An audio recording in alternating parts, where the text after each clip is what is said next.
Is this how it ends? Laid low by an unseen illness, trapped in this medical prison with the weightiest of hitched ball and chain buffoons, praying for sweet release. You said it. I've clocked a lot of hospital time this year, but at least this time I have a buddy with me. If it weren't for this quarantine, I'd be a mile away by now. What'd they say it was that got us? I've been in and out like a rude finger gesture since I got here. Hot dogs. Hot dogs? Hot dogs. The silent killers. Turns out the DyCE commissary picked up an expired pack of Franks from Beta T90, and their lackluster heating and storing practices proved to be the perfect petri dish for extra-dimensional viral conquest. But the cold popsicle center is the best part of the DyCE dog. And now here we are, sniffling, coughing, aching, leaking, and suffering as punishment for our culinary hubris. At least we have all these Warforged nurses to tend to us. Dirk, just go to sleep. I'd like to drift off calmly and wake up either in my own bed or in the eternal deep realm that carries my kin to the Evercore. Nurse! Nurse! Quick! I need a sponge bath. This sponge I found on the ground is covered in filth. Actually, nurse, if you wouldn't mind turning that Scridio screen onto EXPN. If the LUQ can't put me to sleep, nothing can.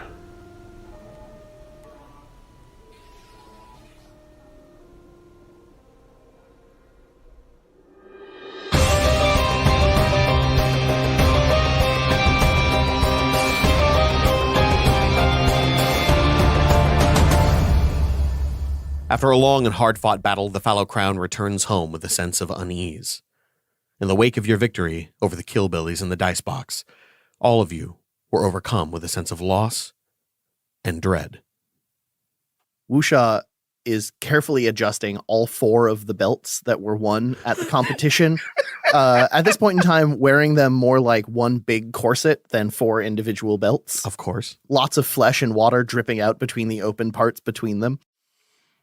He's going to turn to the party, arms raised a little uncomfortably because he can't really put them down by his side, and say, well, victory drinks? Tavern? Hal looks uncomfortably at the water dripping out of you, just to make sure that's not what you're suggesting drinking. Victory drinks do sound good, but this is a victory for the Fallow Crown. We should have all the Tynes there. So perhaps we rendezvous with Ayavos. I guess you're right. That sounds good to me. I'm still disappointed that Lumber Jackson is just a persona. His name's Wyatt and he has a family. He's an accountant. But the chest hair, it's like a carpet. I just want to rub my face in it.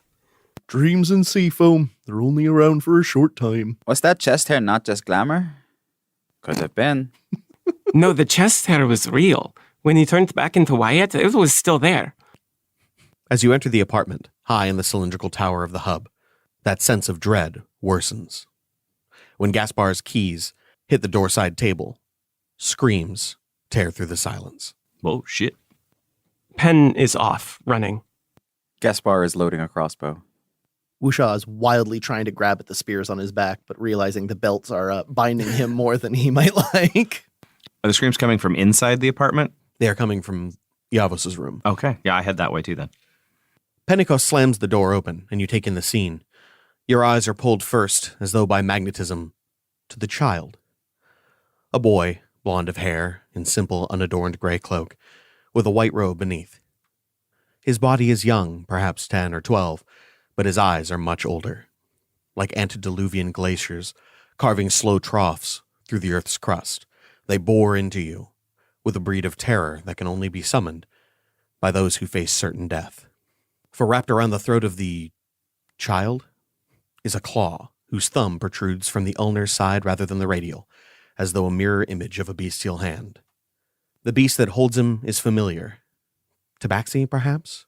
No. There is a profound darkness in this creature. The black slashes in its fur are abyssal, seeming to swallow the light. The whites, reds, and oranges of its fur are the blazing sun, rise to set, scorching the plains of a foreign world.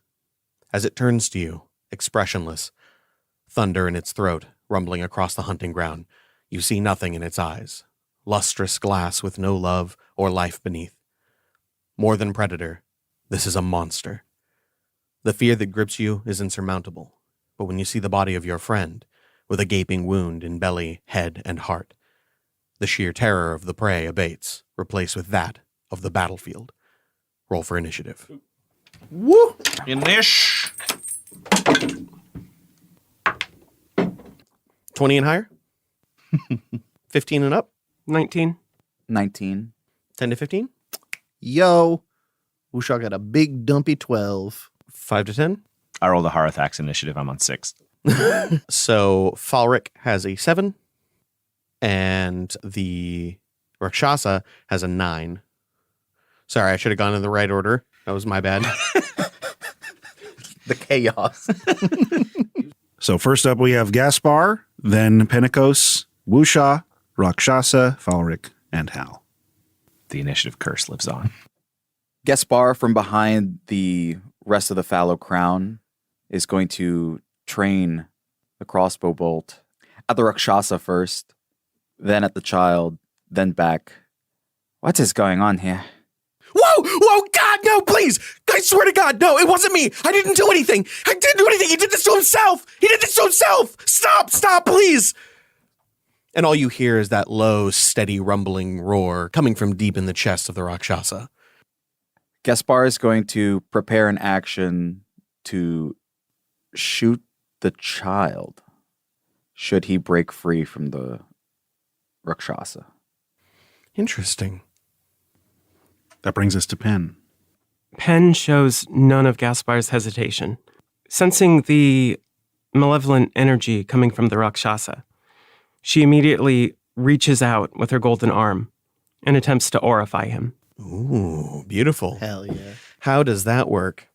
He must make a Constitution saving throw. Okay. That is a 21. It does not affect him. And then with Pen's bonus action, she immediately summons Zillos to hand.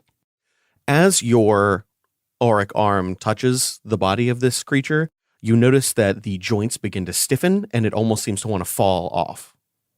The sword of Zillos appears in Penny's good hand, and the shield clatters to the ground. As the manifestation begins, it almost seems to falter for a second before it does, and then it sets into place. Next up is Wusha. Wusha, having arrived in the door a little bit later than both Gaspar and Pen, will look directly at the Rakshasa and start to yell out, Yavos, I'm coming! He is going to... This is going to... Bear with me. Okay. He's going to cast Ensnaring Strike on himself and then try to full-on tackle the Rakshasa with the hopes that the kelp and the natural things that he calls to his aid will burst from his body rather than a weapon. Interesting. I'm totally okay with that. Sick. And tackling strike. In Tackling Strike. Tackle box. I love that. Oh my fucking God! The tackle box. Yeah, I'm going to hit him with the tackle box. I love it. Okay. Sweet. And I'm going in for a grapple, so I got to make an athletics as Mhm. opposed to their athletics or acrobatics. Sounds good. Oh, feels good. 21 total. That is 20. You got him. Whoa! Wusha is going full, like running in and leaping as horizontally as possible to crash into him like an oncoming wave and try to wrap his body around him. At that point, the kelp is going to burst out of his ribs, his legs, at least any space it can find between the belts, and wrap around the Rakshasa, who has to make me a strength saving throw. Can you describe Ensnaring Strike for me? Is that an ability? Yes, it's a spell. Ah, beautiful. As soon as you come near it, as soon as the kelp begins to wrap around it, it begins to rot and fall away. Ooh. Ooh. You collide with him and you successfully grapple him, but your spell turns into nothing. Ash in the wind. All right. Sweet. That's my turn. After Wusha is the Rakshasa. Beautiful. You wrapped around his torso and chest begin to feel a sense of unease and almost a sinking call of the void as your skin touches his fur. Until, that is, he takes a bite out of his own arm. As he does, blood like smoke rises from the wound and begins to spread. In an instant, the room is filled with a heavy red mist. I want you three, Gaspar, Wusha, and Pentecost, to roll me a charisma saving throw. Uh-oh. As he uses Blood of the New Moon. Gonna suck back some tiger milk. 19. I got a 7.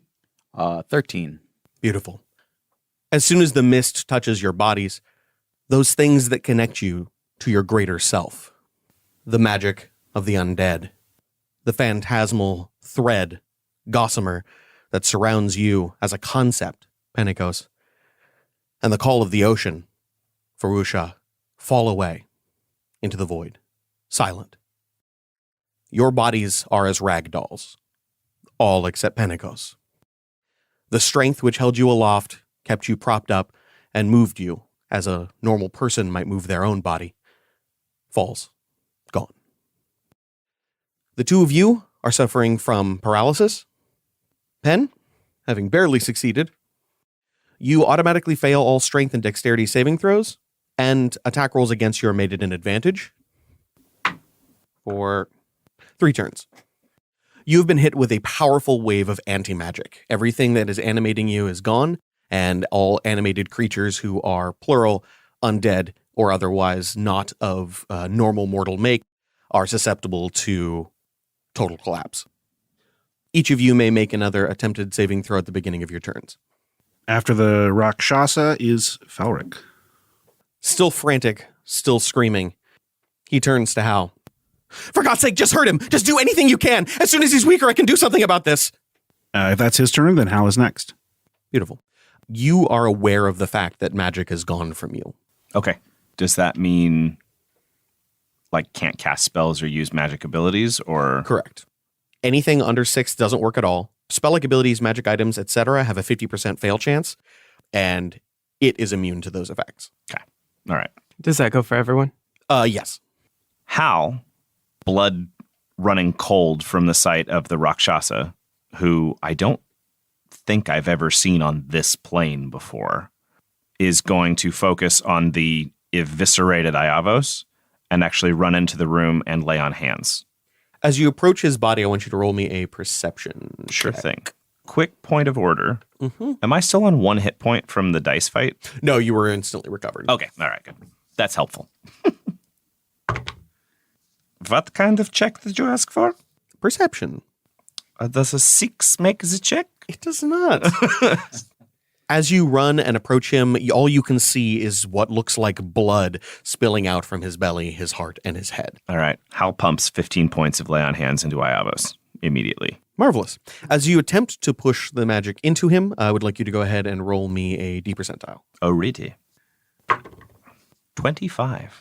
That fails. The magic simply fizzles. All of the power that comes from your body just seems to disappear, as though you're no longer connected to the celestial origin of your own bloodline. Okay. Used up, though? No. Okay. All right. It simply fails. Fails to manifest. Pin. I can't heal him. He's bleeding and I can't ignore we can't hurt it. You have to figure something out, Hal. I don't have healing spells. If we're back in initiative, Gaspar's turn is up. Gaspar is paralyzed by this red mist. I make a saving throw now. Yes, indeed. Cool. That is a 12. That does not make the saving throw. All right, now play with me here just a little bit. Juice me up. I'm ragdolled. Yes. The magical feature of my race is to have my soul wisp inhabit a head. Okay. Since I have no control over that, effectively incapacitated, it would make sense that I could no longer inhabit the Voltrap head. Which would mean that I would begin dismounting or disinhabiting, and that head would start to rot. It is a spell-like ability. Spell-like abilities in this field have a 50% failure chance. Every round that you are active in this field, you will have to roll a 50% failure chance to be disgorged from the head, at which point it will begin to rot. I'm going to roll that percentile right now then. Mm-hmm. That is a 7. That is a failure. So, your wisp, feeble, distant, like a firefly, exits the Vortrap head. And as it does, you see it begin to wither, ever so slightly. I would like you to roll me a Constitution saving throw to determine how long it will last before you can re-enter. That is a 19 for Constitution saving throw. Excellent. That will last 4 turns. All right, well, I'm paralyzed, so I can't talk, but help? Next in the line is Pentecost. Pen begins to visibly panic, reaching for anything that might help. She pulls a stone from the pocket of her skirt. Her eyes flash moonstone, and she invokes the Gesh of the Moon Dragon to use her breath weapon. Ooh, okay. Oh, Jesus. What was your Gesh for this one? It currently has 10 points on it. Good God. Okay, yeah. Then that would be a breath weapon. You can position yourself that you won't hurt the child unless you want to. No, just the Rakshasa for now. Okay, cool. Then that will be 10d8 damage, and he will make a, I believe, charisma saving throw. Yeah, I think that's right. He does have advantage, but that only gives him a 15. Ooh. I have a 16. Oh, Jesus.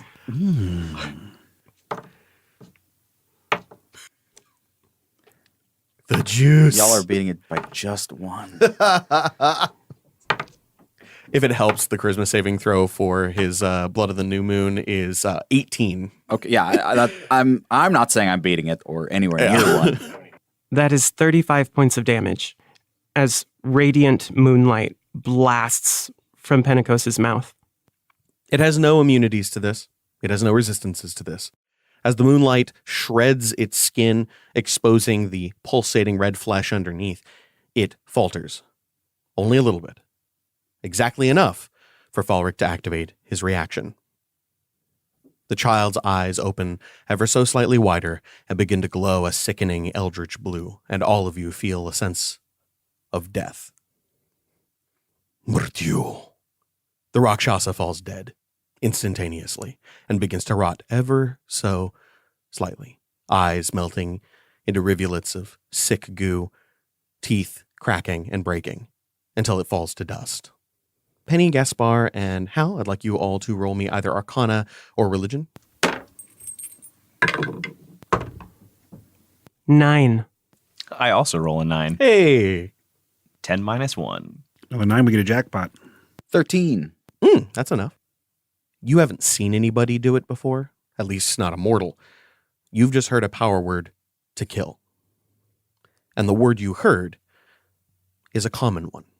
It's the abyssal word for death. Falric gently drifts to the ground as the hand holding him decays. What is the status of the red mist? The red mist has dissolved. And those affected by it? You are okay. Unharmed. Gaspar is going to clatter for his crossbow. Understand what that child said. It's not that he doesn't know what happened to Oyavos, nor that he couldn't do it. Help him now. I was going to say, are we still in initiative or? If you choose to still be in initiative, you're in initiative. Are you intending to harm the child? I think that with just what you're talking about, like a molecular level of fear of death, like it would be a reaction to clatter for a weapon and fight for life. As the final remains of the Rakshasa turn to the ash from whence it came, those of you still alive realize that the sense of dread and death increased with the death of the creature. Yeah. So probably with the shakiest hand you've ever seen Gaspar have trying to point the crossbow at him. He's not going to fire it, but it's a natural instinct. Please help him. Hal's going to do 2 things on his turn. I'm going to try my Healing Hands Aasimar ability to try and heal Iavos. Sure. Which would give him My level in HP. So 8 hit points. He is unharmed, and as soon as you touch him, you can see that. In fact, now that the immediate threat is gone, at least so far as you think, you see that the blood on him is not his own. It is simply a paste of herbs and other substances mixed in with blood. He is anointed for some kind of ritual. Okay. But the feeling of dread increased after the Rakshasa died? It in fact seems to be increasing with every passing moment. Then the other thing that Hal does on his turn is push my panic button on my bracelet. Oh, shit. Ooh, I like that. The child, now standing on its own 2 feet, brushes the dust of the dead Rakshasa off of its body. Thanks for the save. Appreciate it. Uh-oh. Wasn't planning on this. Well, see you later, I guess. He gestures his cloak, and as he does, you see a kind of green energy whisper out from it. As he tries to cast plane shift and simply disappear into the ether, he realizes suddenly that this place has an incredibly powerful anti-conjuration field. And instead of cutting through the fabric of reality, his cloak simply generates an electrostatic shock, and he pulls his hand back from it. God damn it.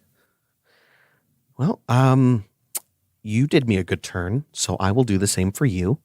I won't kill you, but I will rescind that offer if you follow me. Fair enough? Sure, but What happened to Iavos? Who are you? I'm his coach. He phase shifted into the astral. I'm sure he's there somewhere. You like Sivan? Sure. Wusha, still lying on the ground, not having stood up after he was paralyzed, raises a hand up and says, what'd you do to him? I've got about 98 more seconds. I'm not here to answer your questions. Good luck with everything you do. He walks over to a desk and quickly jots something down and then turns to walk away. What do we do about Iavos? Figure it out. Or he will. I'm sure he will. And as he finally steps away, he says, some people aren't meant for the materium. You hear a door close. And then seconds later, it slams open again. I look at what he wrote down on the paper. It is in a language you cannot read. I grab a wet starfish off of Wusha and wring it out over Iavos' face to try and wake him up. As you try to wring out the starfish, it tears in half because it is a creature of flesh. Strange ichor pours over his face. Can any of you read this writing? Who here is proficient in Arcana? Not this guy. Roll it. I'm trained in Arcana as well. Pin, I barely read common on the best of days.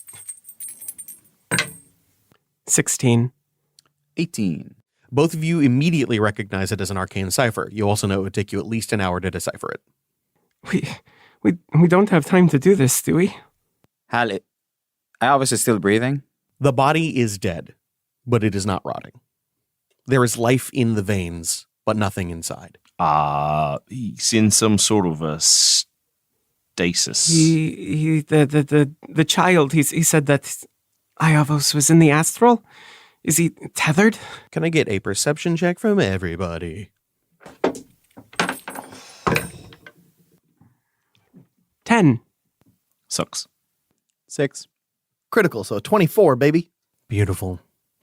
Wusha, your ears, I guess, are somehow capable of picking up the very faint words. Living room clear, moving to hallway. I think we got guests. As I pull myself up to my feet and go to try to barricade or bar the door to this room, not knowing what the panic button is or what's happening or who said those. Actually, no, I pushed the panic button. It's probably... As soon as you say that, the door is simply shoved open, regardless of your presence, as if you were just something clinging to the outside of it. In steps 4 people, all of them wearing mirror masks, and you recognize them as anti-heroes. They are all holding weapons aloft. Every single one of them seems to be radiating with magical energy as though spells have been cast on them, and all of their weapons seem also to have spells cast on them. Gaspar is going to attempt to sleight of hand the written note Hit me. That is a 26. You're very lucky. Did I get the 1? Did I get the +1? They got shit, so Okay. you're good. You're good. As he does this, Hal will breathlessly. There was a Rakshasa in the room, and Iavos is unconscious, and his coach was in here, and he's a weird kid, and he used a power word kill, and now he's dead, and then he walked out of the room, and he told us that if he followed him, then he was going to kill us, and he didn't, but he left right before you showed up. Didn't realize Hal worshipped a rap god. One of the anti-heroes steps forward while the other 3 step to each of you, ready to do what they need to do if you're the threat. The one that moves forward kneels before the Rakshasa, sticks their hand into the ash, and pulls up a small, glowing, amorphous matter, something like a gelatinous substance that is gently flaming with purple fire. It kind of turns its head slightly. Tiger secure. Target missing. Level 20. Staring into the mirrored helmet in front of her, Pentecost is met by a reflection that looks more scared than this version of Penny has ever looked. Can you help our friend? A mirror mask turns towards you. Shrug. Not our job. Well, then what good are you? That's not really the sort of help that anti-heroes provide. Why did you press the panic button? There was a Rakshasa in our room, and then the kid with the dead eyes and the death words was here, and then I felt more scared than I did of the demon general that he had just ended. Fair. And that all seemed very wrong. In this instance, you probably won't be penalized for using your panic button in a non-access situation. Well, that's good. I didn't realize I was only allowed to use it in access situations.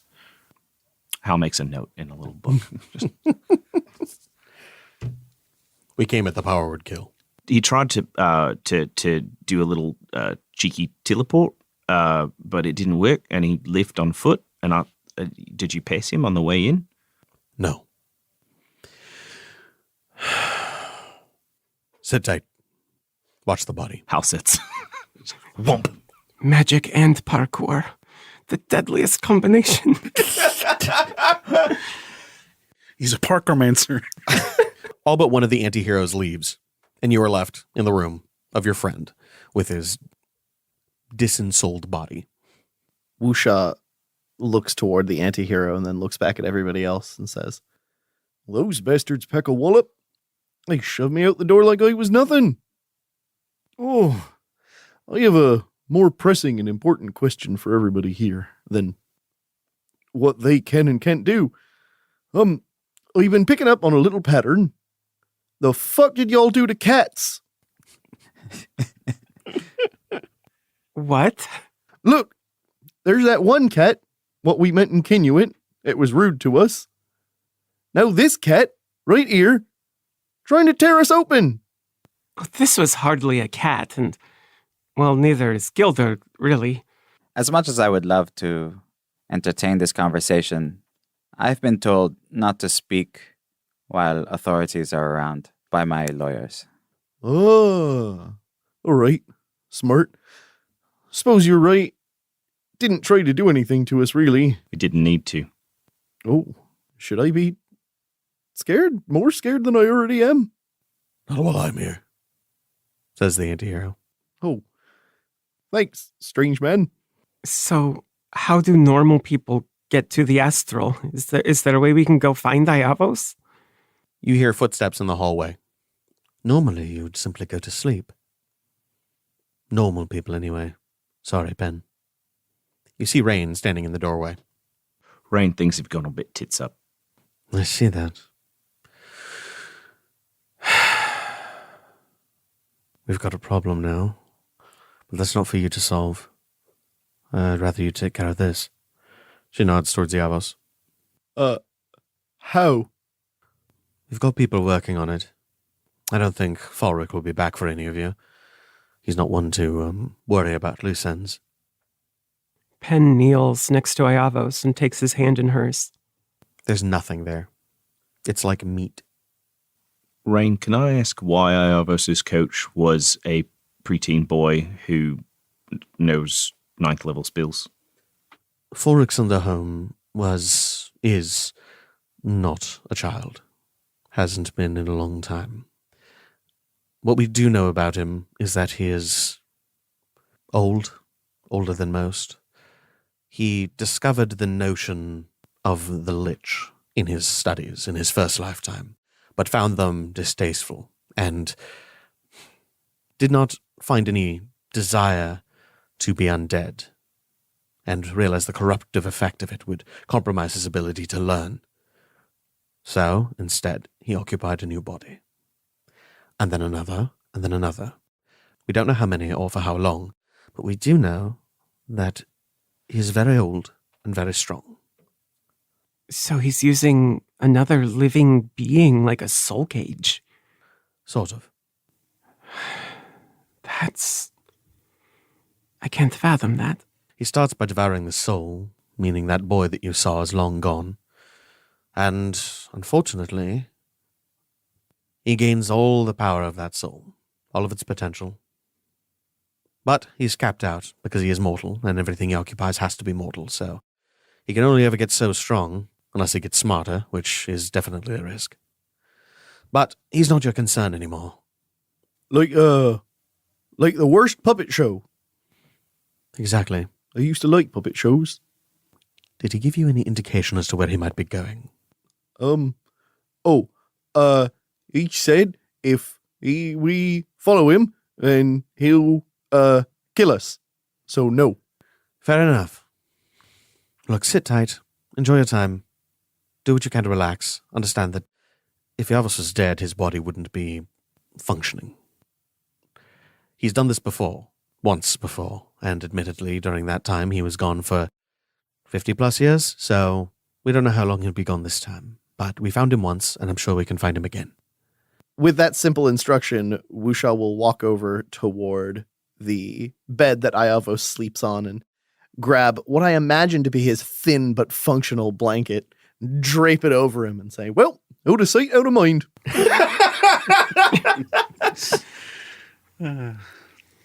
Gaspar, I have an unusual idea.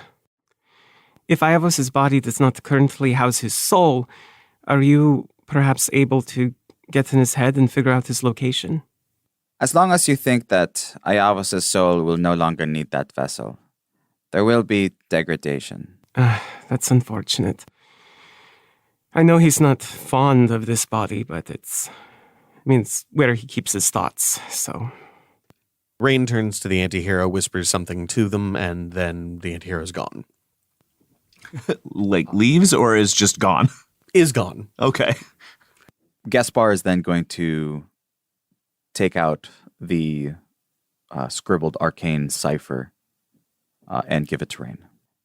We don't know whether or not this is a solution to bring back Iavos or a trap that he has left behind for you to follow.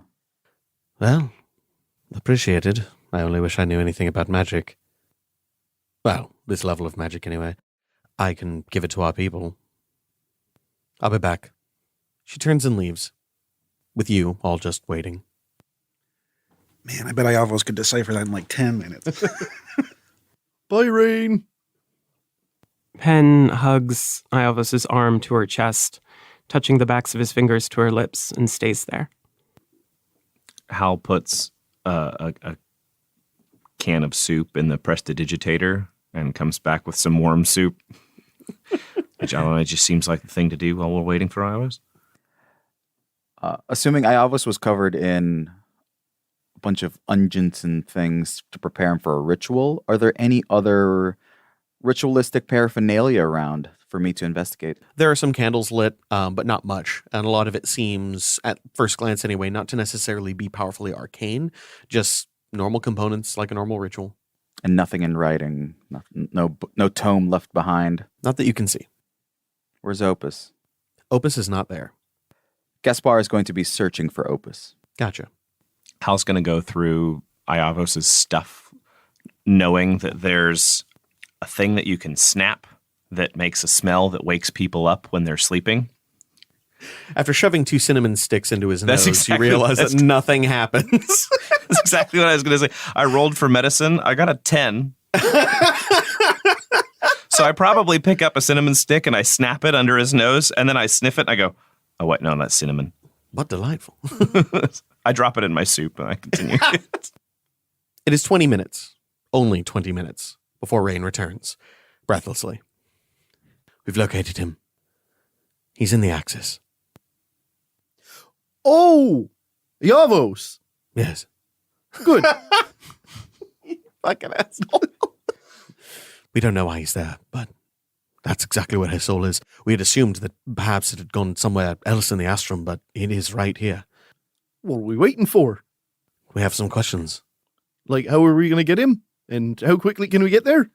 You are welcome to enter the Axis, but the question is, how are you going to do it? Will we be scrying this for you, or would you like to go on your own? We leave this to you. Now, look, this could be dramatic. It could be a reunion story for the ages. It could be, I don't know, some sort of redemption arc. I'm not quite sure what that means, but it could be one. I want to give you a fair warning. We have no idea what's inside. Our mediums can see nothing. We don't know what kind of creatures it is, what kind of level it is. This dungeon will be totally dark for us. If you go in and you don't have the support of your fans, you could be in some very serious danger. Yes, I agree. Penn's eyes flash green momentarily. And I want the Quinn. Hal shrugs. Everything is content. You will be limited in your magical items, but you will have use of your glory. The fans are gonna love this. As Gaspar squeezes his gloved hand, hoping for a response from Ayavos.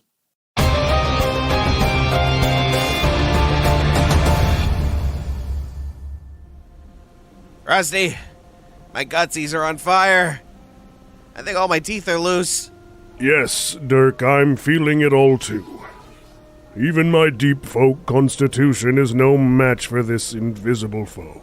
My blankets are soaked with sweat, and now I can't get them off. I think I'm pooping. I can't tell if I'm pooping, Rusty. Rusty, you gotta check to see if I'm pooping. I have nothing left to void.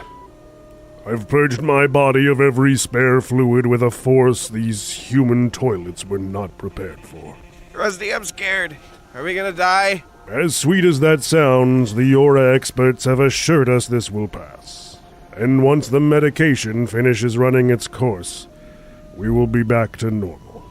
Until then... I don't want to kick the bucket launching rotten hot dog juice until I turn inside out. Hold my hand. Don't touch me, Dirk. Let me just grip your comforting forearm then. Wow, it's so muscular and damp. It's like a horse's leg dipped in olive oil. Gross. I don't have the strength for this, Dirk. Just rest, sweet lad. Let Dr. Dirk mop your juicy brow. Dirk, stay in your own bed. Here comes the best friend comfort train. Next stop, gentle stroking. Dirk, get away from me. Uh-oh.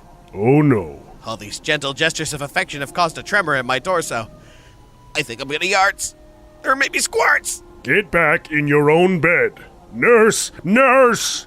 Forgive me! We're about to witness a planar phenomenon, a keyhole between worlds that only marketing can penetrate. Join me as we glimpse into the adverse.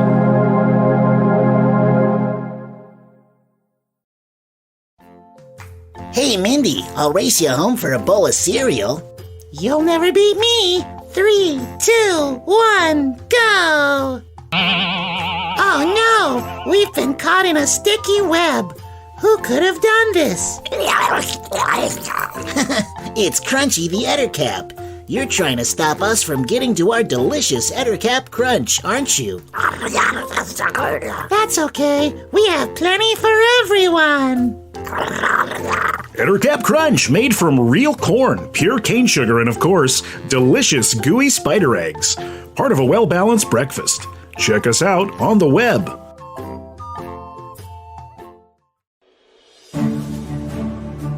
Hey, LU cuties. All's fair in love and mid-roll.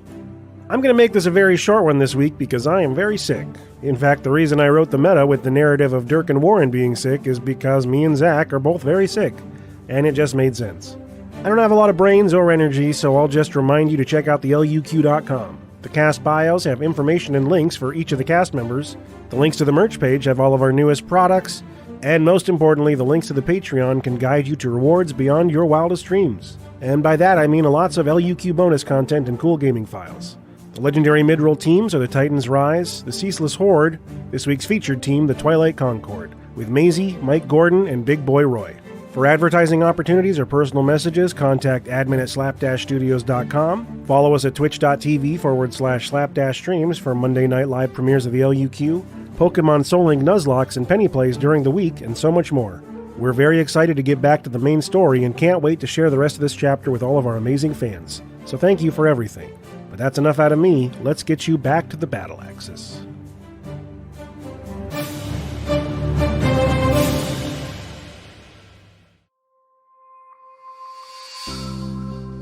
Hello there, I'm Augustus Chipman, CEO of Enshipment Tater Flakes, the most beloved and addictive brand of potato-based snacking flakes in history. We've always been a one-track company, one product, one flavor, best quality. But in so many words, the new investors seem to think it's time to refresh the brand and entice a new younger audience. And that is an argument that I lost. So getting right to it, announcing the newest flavors of Enshipment Tater Flakes. Enshipment Trail Chili Barbecue Pie. Cowboy up with these bold western bean-tasting tater flakes. Perfect for the dusty trail or your dusty couch. Enshipment Lavender Citrus Lady Flakes. Potato flakes for ladies. Half the grease and twice the price. They're a girl's best friend. Enshipment Elk Shrapnel Tater Flakes. The unique and chewy flavor of exploded wildlife flash cooked on impact and mixed with the flakiest of taters and the rockiest of salts. Enshipment Block Chippers. Garlic laxative chips to keep your business on the move. Scrape your walls with the power of tater flakes. And the Enshipment Chips of Theseus, a cutting-edge self-regenerating bag of chips that you can empty completely, and the next day it will be the same bag of chips all over again. Or maybe a brand new one, depends on how you think about it. But I'm no philosopher, I'm a chipman, and flakes are my game. So welcome to the future of Enshipment. You can't eat just one.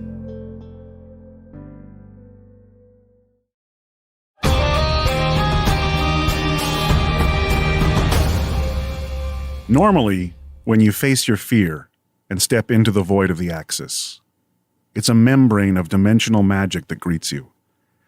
A threshold of temporal film you penetrate at the cost of existing in a new place. But this time, it's different. The audience can't see it. You can't even see it. But you feel it. You'll remember this feeling for the rest of your lives. You do not pierce a flesh of the beyond. You pass through it. You are sifted. Your atoms run through a mesh. Infinite bisections. A filter for living flesh, beyond which only the soul of dreams can pass. The perfect silence is instantly maddening. You feel that dreamlike weakness we all resent. Inability to clench a fist.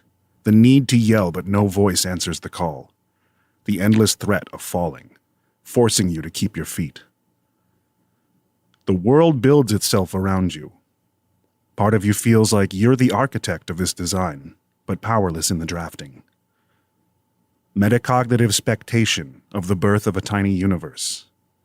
A landscape of gray, ripped from the drafting sketchbook of a young art student training in charcoals. Your fingertips feel sticky as the grain collects between the cracks of your skin. You don't find your footing. You simply recall the sensation of standing. An open field and a long endless corridor, somehow transposed over one another. Each distant mountain a doorway, each smeared cloud a window, fields of pointillism grass as a carpet. It doesn't make sense, but that's all there is. And slowly but surely, you are yourselves. You too have been stripped of all color, washed away like dirt. The concept of vibrancy itself seems a strange memory. Pen is on edge immediately. I'm not I don't think I'm supposed to be in places like this. I know what you mean. I've been wrung dry before, but never took watercolor so literally. Pen, how does it feel to dream for once? For twice, I suppose. You don't feel like you're here at all. As you exist, you feel like a metal object pulled to the extreme of a container by a magnet beyond sight and feeling, as though yourself, or what you think of as self, wants desperately to get back to its source, to find home, to be with the rest of you. And every second you are away from it feels like you are constantly being dragged and pulled and stretched. It's subtle, but as you look at each other, there are minor changes from how you normally present yourself. Hal seems a little broader of chest. His hair seems to slightly be flowing in the wind, as though an idolized version. Gaspar seems to be cloaked in shadows, constantly looking away, always on the corner of your vision. Wusha is almost larger than life. He seems to emanate the sound of the ocean, the smell of the waves, and Pentecost is a mystery, as though you can only perceive half of her at a time, the other half blurred out by your own mind's perception. Perhaps this is how Iavo sees you. I feel disconnected from myself. It's hard to explain. It's extremely disconcerting. I've got a lot of extra me if you want to borrow some. Even as the emotions come to the forefront of your mind, they seem to turn transparent. You act them, you know you feel them, but they're not there. Like pretending. I don't feel like myself. I don't feel like Pen. Pen is sunshine, and I am her shadow. I feel, but I'm not sure. I really feel. I feel like a piece of fiction. A shadowy Gaspar in the corner of your eye, not where he actually is, will whisper to you, "Now you've had a taste of what I have to live with." Actual Gaspar will say, "That must be terrible." Where are we? He doesn't... Where do you think we are? We've all got a Iavo skin applied right now. Maybe his plane doesn't have color yet. Looks like we're in a storybook. You remember there were some folk on some of the ship that would bring them aboard and talk to the crew, and every once in a while they'd open them up and there'd be big pictures that kind of look and felt like this. I really like those. Penny could figure this out. Well, should we advance? This feels like a dungeon, I guess. It feels like a foyer. Hal, lead the way. Other than Iavos, you're our biggest dreamer. All right. I guess we'll go this way. You cast aside the illusion of chosen direction. You simply set yourself forward. Walking, if you can call it that. It feels like descending into a dense cloud, but the angle is not affected. The fantastic engineering of legs propelling you forward is absent. You just drift. Scale loses meaning. While the corridor of nature keeps going, you sometimes swerve to avoid towering blades of grass, and other times step carefully over mountain ranges. The shapes of the clouds seem to warp and evolve as you progress. It seems almost like they're following you, looking down in curiosity. Remembering Roque 43, Hal's going to give those clouds a bit of a scrutinous eye real quick. Just, you know what? Roll me a perception check. Give him a harsh glare. 6. There's more in the sky than just the clouds. It almost seems like they're facsimiles of clouds, but representing something more intense, something with power. Wusha is going to see if he can drift on his back, laying down, pretending to swim instead of walking. As you lay down to try to get that feeling of buoyancy, that comes with holding in air on the water, you immediately fall into a habitual dreaming state of falling into the ocean, deeper and deeper and deeper. Wusha simply lays down to all of you, looks up and catches his breath and struggles back to his feet, panicking from the abyss below him. And for a brief instant, it felt like home. Now, I know that maybe with everything we've done before, this might not mean a lot, but this place is fucking weird. Ooh. I don't suggest laying down unless you want to go for a mind swim. What you looking at, Hal? That just sounds awful. Swimming is great, but a mind swim just seems like the worst possible activity. Hal's mind ocean is very shallow. They call me Shallow Hal. Oh, no. I wouldn't suggest it for anybody or everybody.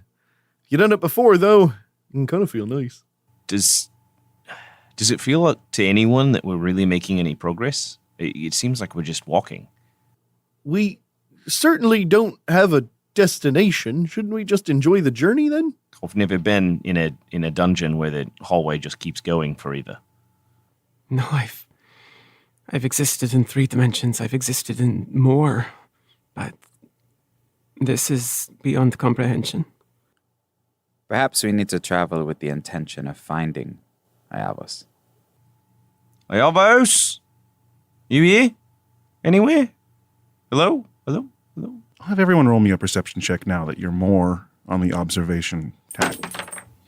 Not me. Zach almost rolled a perception check. Almost got you. 13. I also rolled a 13. I've been doubling up all day. Very strange. Natural 20. Ooh. 19. Wow. All right. As you call out Ayavos' name, it seems to just barely change the landscape around you. That mountain range is perhaps further than it was. There's a tree where it wasn't before. The path behind you doesn't look like the terrain you've already crossed over. But the biggest change is the clouds seem to move in. Gaspar and Wusha are the first to notice. As you peer up curiously, inspecting one of the clouds that seems strangely low in the sky, you can see through the veil of celestial cotton an image coming into view. A peephole to a different place, with a scene playing out in real time. A window to a past dream. A young boy wanders alone by a dried-up stream, his hands buried in his pockets, his face a mess, his clothes caked in filth. He looks back over his shoulder to see the silhouette of a farmhouse far in the distance. Behind him, his pale gray skin in sharp contrast to the dark, dry earth below his feet. He is weeping, a confused farewell. Another cloud reveals the same child, though difficult to tell if he's younger or older. He sits in the corner reading a book. It's almost as large as he is. As he reads the words and laughs, he scribbles images in the margins with a leaky ink pen. A shout catches his attention, and a look of guilt washes over his face. The child tiptoes through a small dark house. The sound of his family sleeping combats the creak of the old floorboards. His gray skin makes him stand out against the shadows. But with great pride, he creeps in near silence to an old homemade dresser. He slowly eases out the bottom drawer, and losing his composure, eagerly moves aside some garments to reveal a small shoebox. Placing it in his lap, he opens the lid excitedly, only to look down in fear. A tiny toad lays belly up, its dry skin with a sheen of white over its eyes. The boy sobs. The tears meld to a scene where the boy is held in the lap of a woman, a flour-dusted apron around her waist. A large gash runs down his leg, but her soft song and careful hands begin to patch the wound and stagger his gasping tears. He is exhausted. The boy stands, leg bound in gauze, looking at the shed behind his home. He watches silently as a shadow cast by a large man strides into view. A spotted deer is draped over its shoulder, an arrow through its neck. The shadow hangs the corpse on a hook and produces a curved knife from a wide leather belt. The boy watches as the skin is flayed and the blood is drained. The wasps gather.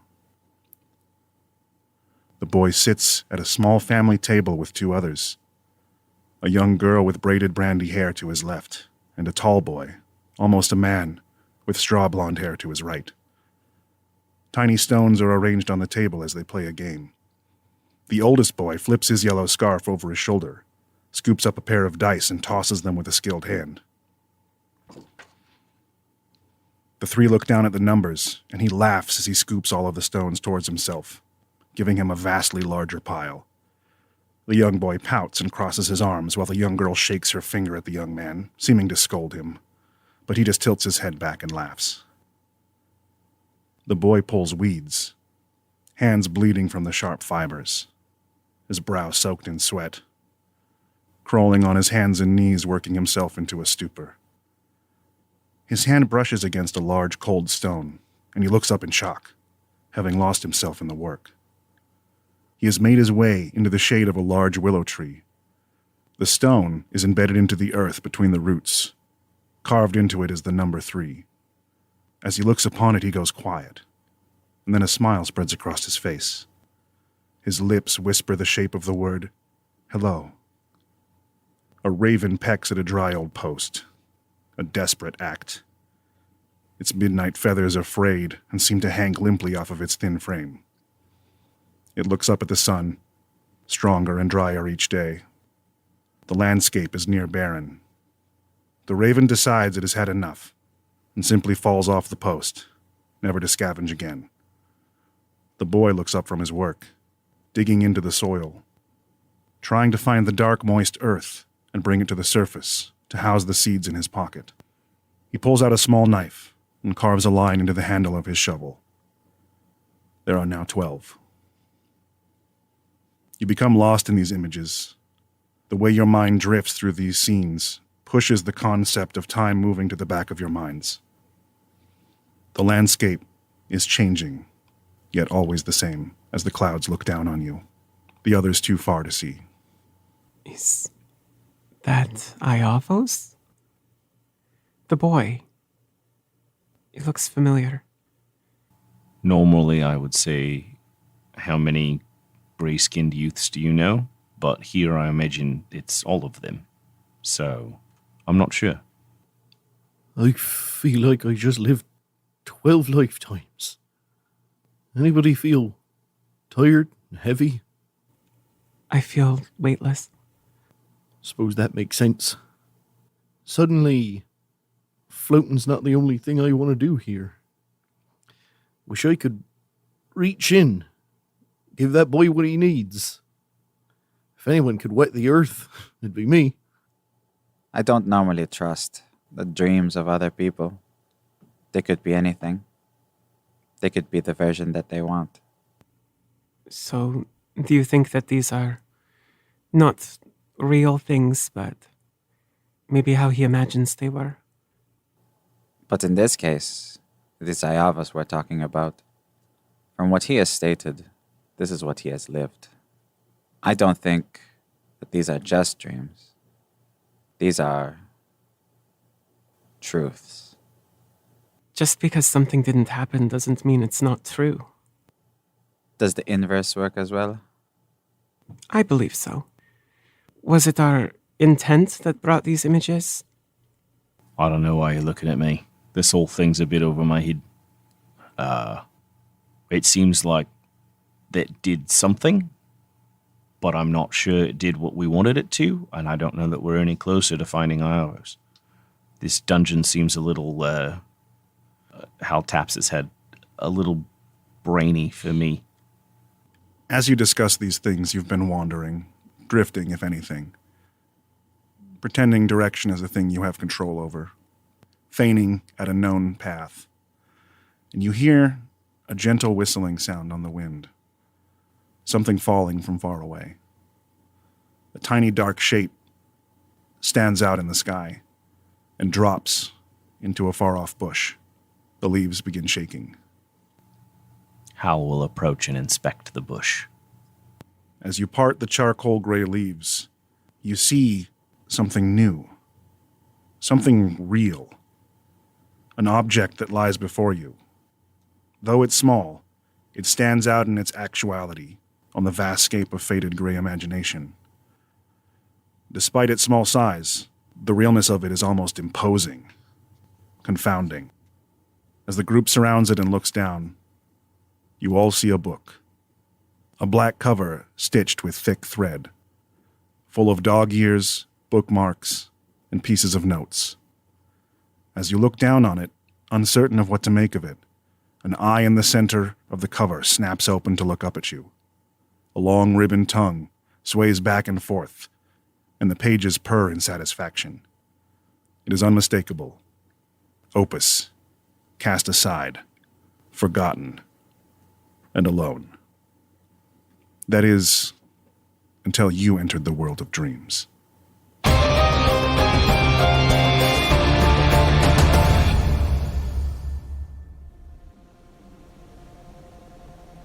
Rusty. Rusty. Wow. You're really asleep. Huh. That's good. The doctors say we have to eat if we want to get better, but we can't keep anything down. Well, don't you worry, pal. Old Dr. Dirk has just the cure. We can end this how it started. With this DyCE dog I squirreled away for an emergency. The way I see it, these little bacteria guys count on us for hosts. We're basically parents now. And you're gonna be an amazing dad, Rusty.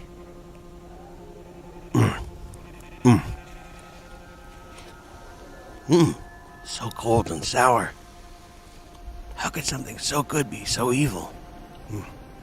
Don't worry, pal. I'll shoot some up for you and Mama bird it to you while you're sleeping. Everything's gonna be fine. Nobody's ever ready for the commitment of having a billion virus babies. But with you on my side, I think we can make it through anything. Alright, open up, buddy. What?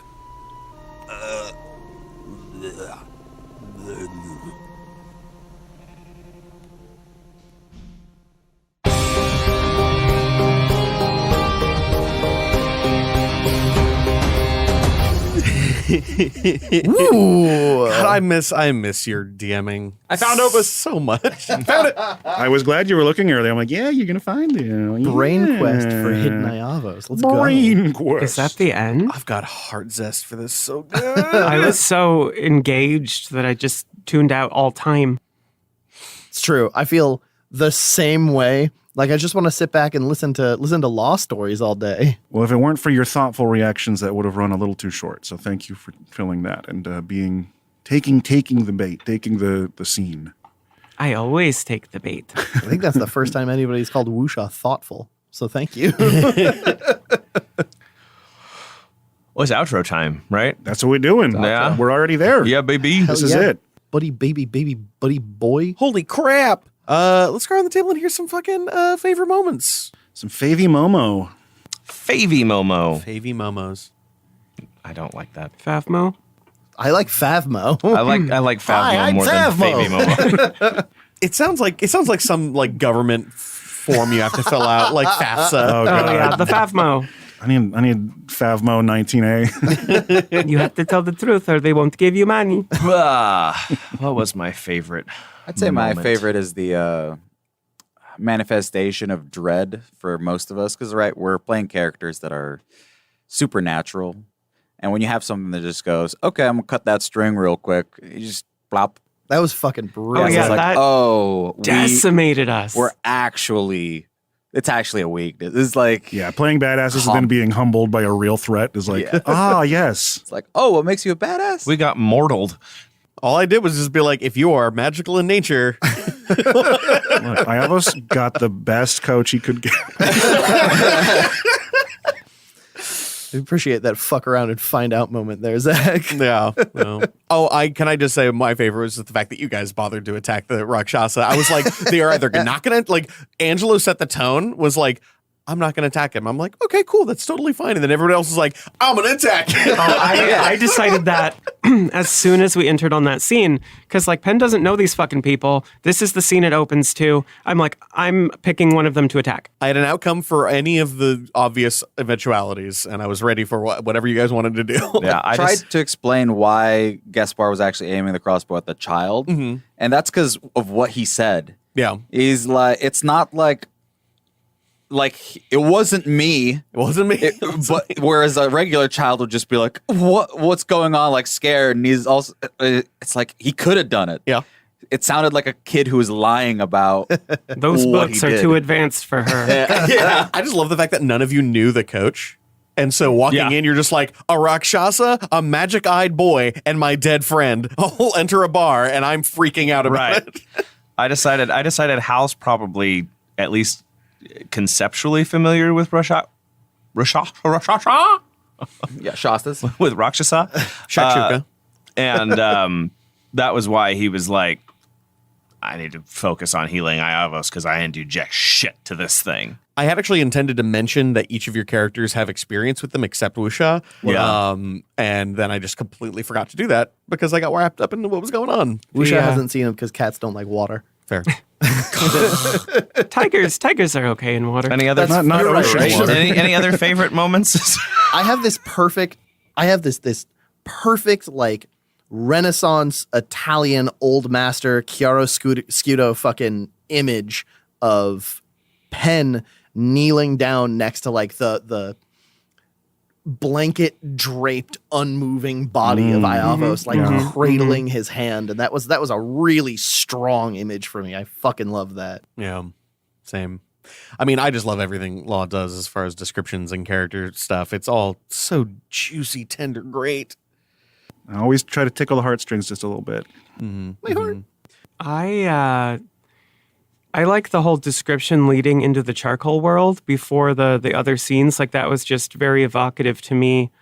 And then like the presentation of that world. And like as you went around the table and described how each of the characters look, I'm like, oh, mine's going to be weird and I can't wait. Have any of you drawn with charcoal on big, like... Yeah. I minored in fine art. Yeah. The first thing, like...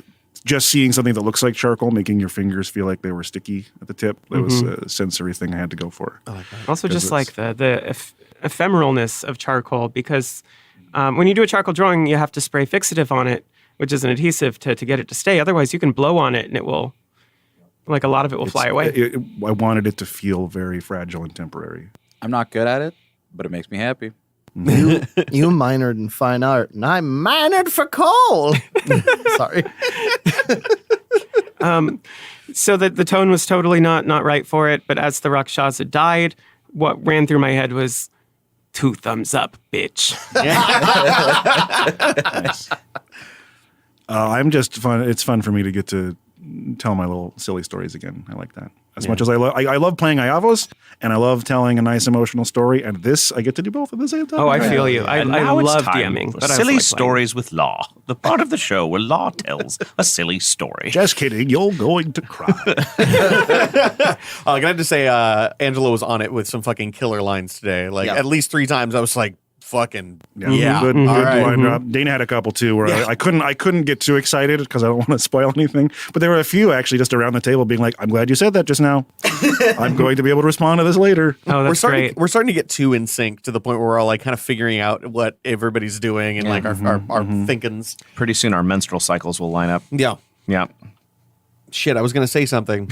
Our menstrual cycles? Yeah. Okay. Yes. God damn it. I specifically liked setting it up so that you guys go ragdoll, and then the moment the power word kill happened, the Rakshasa just falls ragdoll, just drops to the ground, like as if whatever thread was there was cut. Yeah, bigger fish, bigger fish, bigger fish. Yeah. Floor party. So this has been absolutely fantastic. I'm really enjoying the shit out of this. I want to go around the table in case we didn't, starting with... Me. I am Michael Loving. I play Halifon Orson Jr. In this show, the 4th level Crown Oath of the Crown Paladin, 4th level Oath of the Ancestor Barbarian. 4th level Crown, 4th level Royal. Yep, 4th level Crown, 4th level Royal. The Rakshasa of whiskeys. I am Angela Klug. I play Gaspar Lefnot, the Phantom Rogue, Headless, and Ragdoll. The black velvet of. Hello.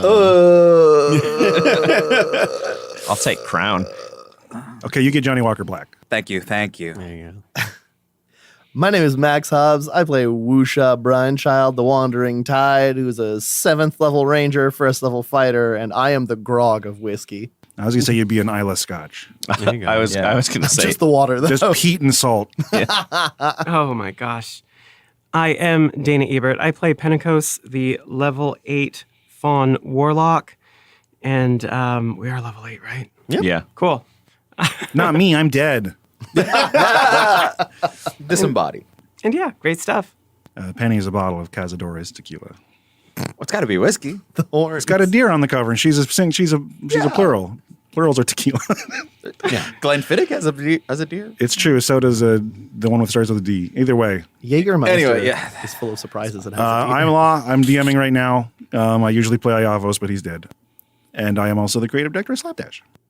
I'm Zach. I'm usually the dungeon boy, but I only have a boy this dungeon. You almost have 2 boys. One boy half. Takes me 2 trips to boy ass. Wait. I want to Hold on. I want to thank Sam Hediger, the editor, for editing this episode. Bree didn't do any maps for us this time, but she's still in our hearts. I really appreciate everybody for coming out here. Hopefully, we saw some of you at Rose City Comic Con, and we had a good time with that. If not, whatever. Sorry. It's not that big of a deal. We don't blame you for not making the 10 a.m. show. No, I'll cry. You'll watch a grown man cry. Well, no, because they won't be there. Anyway, thank y'all for being here. We'll see you next time, and until then, we wish you luck.